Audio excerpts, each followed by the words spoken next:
Ever wondered why objects resist changing motion?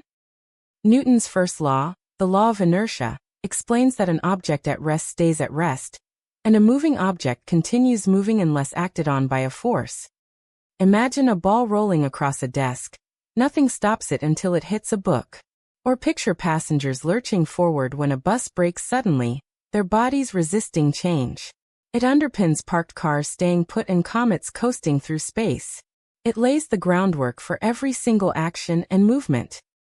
Newton's second law reveals that acceleration depends on force and mass. It states that acceleration equals force divided by mass. Picture a car speeding up as you press the gas harder. More force, more acceleration. Now imagine pushing an empty shopping cart with ease, then loading it full of groceries and feeling the effort needed. A heavier mass slows acceleration if force stays the same.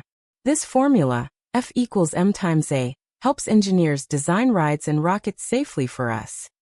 Newton's third law tells us that every action produces an equal and opposite reaction. When two ice skaters push off one another, each skater glides backward as the other shoots forward. Jumping from a small boat onto a dock pushes the boat away in reverse. Even walking relies on this principle. Your foot presses the ground backward, and the ground pushes you forward. This mutual force pair is the hidden engine in rockets, swimmers, and everyday movement, keeping us balanced and propelled through life.